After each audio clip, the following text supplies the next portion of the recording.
Baik, selamat malam Ibu Siti Asya SHMH selaku dosen pengampu dari mata kuliah Hukum Pemerintah Daerah. Dalam pemaparan PowerPoint saya ini mengenai hasil analisis kumulatif dari 3 tugas yang sudah Ibu berikan, di mana tugas pada minggu pertama itu mengenai prinsip otonomi daerah, desentralisasi, dekonsentrasi, dan juga tugas pembantuan. Minggu kedua mengenai analisis satu kasus relasi kepala daerah dan DPRD. Minggu ketiga mengenai analisis efektivitas mekanisme pengawasan pemerintah daerah Kota Pontianak, yang dimana pada minggu ketiga ini tugasnya dalam bentuk makalah. Dalam slide berikutnya ini mengenai otonomi daerah pada tugas minggu pertama. Dalam latar belakangnya, pemerintah daerah merupakan bagian dari sistem pemerintahan Indonesia yang bertujuan mendekatkan pelayanan kepada masyarakat. Untuk mencapai tujuan tersebut diterapkan 4 konsep utama, yaitu otonomi daerah, desentralisasi, dekonsentrasi, dan juga tugas pembantuan. Keempat konsep ini memiliki fungsi yang berbeda tetapi saling melengkapi dalam penyelenggaraan pemerintahan agar pelayanan publik lebih efektif, pembangunan lebih merata, serta hubungan antara pemerintah pusat dan daerah tetap berjalan harmonis. Dalam pembahasannya, otonomi daerah adalah kewenangan daerah untuk mengatur dan mengurus rumah tangganya sendiri sesuai peraturan perundang-undangan. Otonomi bukan berarti daerah berdiri sendiri, melainkan tetap menjadi bagian dari negara Kesatuan Republik Indonesia. Melalui otonomi, pemerintah daerah dapat menyusun kebijakan yang sesuai dengan kondisi sosial, ekonomi, budaya, dan geografis masyarakatnya, sehingga pelayanan publik menjadi lebih efektif. Contohnya, pada pemerintahan Kota Pontianak mengembangkan digitalisasi pelayanan publik dan menetapkan program pembangunan sesuai kebutuhan masyarakat setempat. Berikutnya mengenai desentralisasi. Desentralisasi merupakan penyerahan sebagian urusan pemerintahan dari pemerintah pusat kepada pemerintah daerah. Tujuannya ialah mempercepat pelayanan publik. Yang ketiga mengenai dekonsentrasi. Dekonsentrasi adalah pelimpahan wewenang dari pemerintah pusat kepada pejabat pusat yang berada di daerah. Yang keempat mengenai tugas pembantuan. Tugas pembantuan merupakan penugasan dari pemerintah pusat kepada pemerintah daerah untuk melaksanakan program tertentu dengan kewajiban mempertanggungjawab hasilnya kepada pemberi tugas.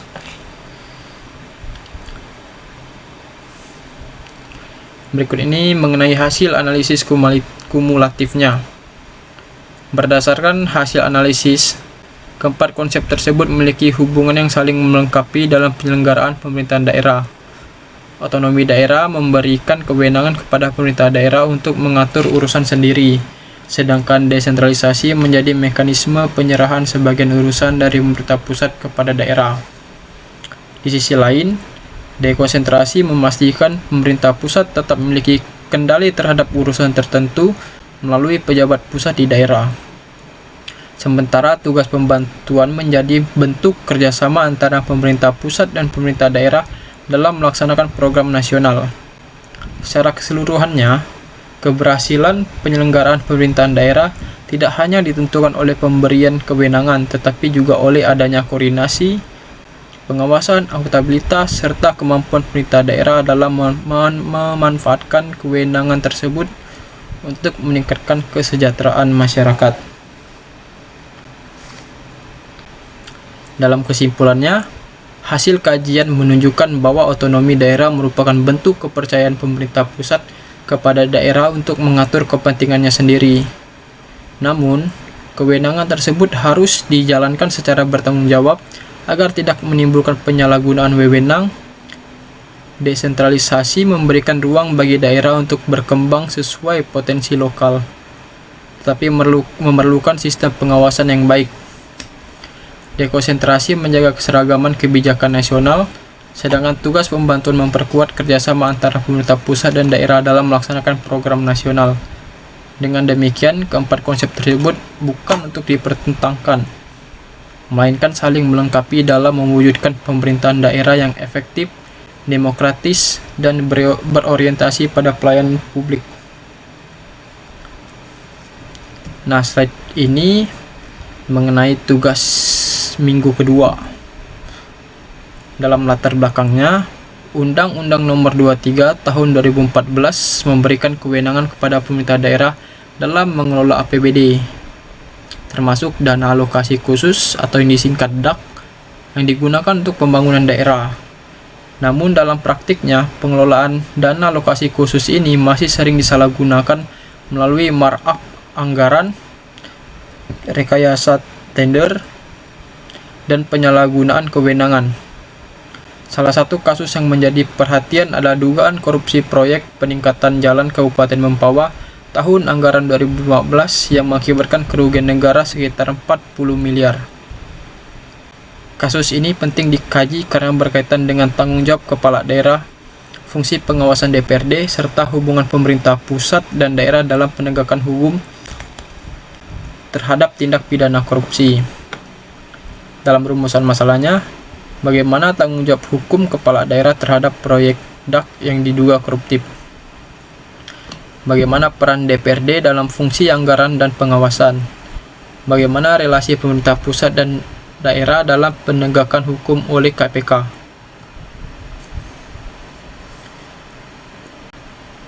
Dalam pembahasannya, tanggung jawab dalam poin pertama yang mengenai tanggung jawab kepala daerah. Menurut Undang-Undang Nomor 23 Tahun 2014, kepala daerah merupakan pemegang kekuasaan pengelolaan keuangan daerah dan bertanggung jawab atas pelaksanaan APBD. Oleh karena itu, kepala daerah wajib memastikan bahwa penggunaan dana alokasi khusus dilakukan secara transparan, akuntabel, efektif, dan sesuai dengan prinsip good governance. Apabila terbukti mengetahui, memerintahkan, atau membiarkan terjadinya penyimpangan dalam proyek, maka kepala daerah dapat dimintai bertanggung jawab secara administratif, pidana, maupun politik. Poin kedua mengenai peran DPRD. DPRD memiliki 3 fungsi utama, yaitu legislasi, anggaran, dan juga pengawasan. Dalam kasus ini, fungsi anggaran dan pengawasan menjadi sangat penting karena DPRD berwenang menyetujui APBD sekaligus mengawasi pelaksanaan proyek DAK. Namun, pemeriksaan terhadap mantan pimpinan DPRD oleh KPK menunjukkan adanya dugaan keterlibatan legislatif dalam penyimpangan proyek sehingga fungsi pengawasan tidak berjalan secara optimal. Hal tersebut mengakibatkan mekanisme check and balance dalam pemerintahan daerah menjadi lemah. Dalam poin ketiga, relasi pemerintah pusat dan daerah. KPK memiliki kewenangan untuk melakukan penyidikan tindak pidana korupsi di daerah. Penegakan hukum tersebut tidak bertentangan dengan prinsip otonomi daerah karena otonomi tidak berarti pemerintah daerah kebal terhadap hukum. Dalam kasus ini, hubungan pemerintah pusat dan daerah justru menunjukkan adanya harmonisasi sistem, di mana pemerintah pusat menjalankan fungsi pengawasan agar penyelenggaraan pemerintahan daerah tetap berjalan sesuai dengan ketentuan hukum dan prinsip pemerintahan yang bersih. Hasil analisis kumulatifnya, berdasarkan hasil analisis, kasus korupsi proyek Jalan Kabupaten Mempawah menunjukkan bahwa penyimpangan tidak hanya disebabkan oleh tindakan individu, tetapi juga dipengaruhi oleh lemahnya tata kelola pemerintah daerah. Kelemahan tersebut terlihat pada tahap perencanaan penganggaran, pelaksanaan, hingga pengawasan proyek dan alokasi khusus. Kepala daerah memiliki tanggung jawab penuh dalam memastikan penggunaan APBD sesuai dengan ketentuan hukum. Di sisi lain, DPRD seharusnya menjalankan fungsi pengawasan secara optimal agar penyimpangan dapat dicegah sejak awal. Namun, dugaan keterlibatan beberapa pihak justru menunjukkan bahwa mekanisme pengawasan tidak berjalan efektif. Selain itu, penegakan hukum oleh KPK membuktikan bahwa pemberantasan korupsi merupakan bentuk harmonisasi hubungan pemerintah pusat dan juga daerah.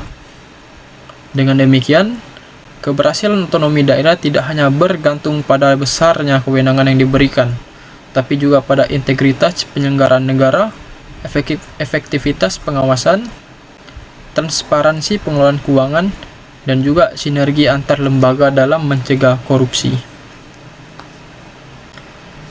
Kesimpulannya, kasus dugaan korupsi proyek jalan Kabupaten Mempawah menunjukkan bahwa kepala daerah memiliki tanggung jawab administratif, pidana, dan politik dalam pengelolaan APBD dan dana alokasi khusus. DPRD juga mempunyai peran penting dalam fungsi anggaran pengawasan hingga harus menjalankan mekanisme checks and balance secara efektif. Penegakan hukum oleh KPK merupakan bentuk intervensi terhadap otonomi daerah, melainkan bentuk harmonisasi antara pemerintah pusat dan daerah dalam menjaga akuntabilitas penyelenggaraan pemerintahan. Oleh karena itu, pencegahan korupsi harus dilakukan melalui penguatan regulasi, transparansi, pengelolaan keuangan daerah, peningkatan pengawasan internal dan eksternal, serta sinergi yang kuat antara pemerintah daerah dan lembaga penegak hukum agar tujuan otonomi daerah dapat tercapai secara efektif dan bebas dari praktik korupsi. Nah, slide berikutnya ini mengenai tugas dalam minggu ketiga. Dalam latar belakangnya, pemerintah Kota Pontianak merupakan daerah otonom yang memiliki kewenangan mengelola urusan pemerintahan sesuai dengan Undang-Undang Nomor 23 Tahun 2014 tentang Pemerintahan Daerah. Kewenangan tersebut memberikan keleluasaan dalam menyusun kebijakan, mengelola anggaran, dan memberi pelayanan publik kepada masyarakat. Namun, kewenangan yang luas harus diimbangi dengan mekanisme pengawasan yang efektif agar tidak menimbulkan penyimpangan administrasi, pemborosan anggaran, maupun penurunan kualitas pelayanan publik. Dalam konteks tersebut, Inspektorat Kota Pontianak berperan sebagai aparat pengawasan inter pemerintah atau disingkat APIP yang melaksanakan fungsi audit, review, evaluasi, pemantauan, pencegahan korupsi, serta pembinaan terhadap perangkat daerah. Oleh karena itu, penelitian ini bertujuan untuk menilai apakah mekanisme pengawasan telah diterapkan benar-benar efektif dalam mewujudkan tata kelola pemerintahan yang baik, atau disebut good governance. Dalam rumusan masalahnya, ada 4 poin. Pertama, apa dasar hukum pengawasan pemerintah Kota Pontianak? Bagaimana mekanisme pengawasan yang diterapkan? Seberapa efektif mekanisme tersebut? Apa rekomendasi untuk memperkuat pengawasan? Dalam pembahasannya, ada 3 poin. Yang pertama itu dasar hukum pengawasan. Pengawasan pemerintah Kota Pontianak didasarkan pada Undang-Undang Nomor 23 Tahun 2014, Peraturan Pemerintah Nomor 12 Tahun 2017, Permendagri Nomor 23 Tahun 2020, Permendagri Nomor 2 Tahun 2025, serta Peraturan Wali Kota Pontianak Nomor 15 Tahun 2025. Regulasi tersebut menjadi dasar pembentukan inspektorat sebagai APIP yang bertugas mengawasi penyelenggaraan pemerintah daerah agar berjalan sesuai hukum, efektif, efisien, dan akuntabel. Poin kedua mengenai mekanisme pengawasan. Mekanisme pengawasan dilaksanakan oleh Inspektorat Kota Pontianak melalui kegiatan audit, review, evaluasi, pemantauan, pengawasan khusus, penguatan sistem akuntabilitas kinerja instansi pemerintahan atau disebut SAKIP, review tata kelola pajak daerah, serta survei kepuasan masyarakat (SKM). Pengawasan ini tidak hanya bersifat korektif, tetapi juga preventif dengan tujuan meningkatkan kualitas pelayanan publik dan mencegah terjadinya penyimpangan dalam penyelenggaraan pemerintahan. Poin ketiga mengenai evaluasi efektivitas. Secara kelembagaan, mekanisme pengawasan sudah berjalan cukup baik karena memiliki struktur organisasi yang jelas dan didukung berbagai kegiatan pengawasan. Namun, efektivitasnya masih menghadapi beberapa kendala, seperti keterbatasan transparansi hasil audit, belum optimalnya tindak lanjut terhadap rekomendasi pengawasan, serta perlunya penguatan kompetensi sumber daya manusia. Oleh sebab itu, pengawasan perlu diarahkan pada pendekatan berbasis risiko dari peningkatan akuntabilitas hasil pengawasan. Hasil analisis kumulatifnya, berdasarkan hasil analisis, mekanisme pengawasan di Kota Pontianak telah memiliki landasan hukum yang kuat serta didukung oleh keberadaan inspektorat sebagai APIP yang menjalankan berbagai fungsi pengawasan. Hal ini menunjukkan bahwa secara normatif sistem pengawasan telah dibangun dengan baik.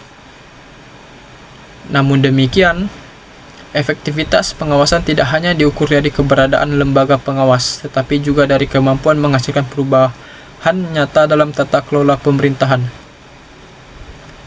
Masih terdapat beberapa kelemahan, seperti belum optimalnya keterbukaan informasi mengenai hasil pengawasan, kurang jelasnya tingkat penyelesaian tindak lanjut rekomendasi, serta masih terbatasnya pengawasan berbasis risiko.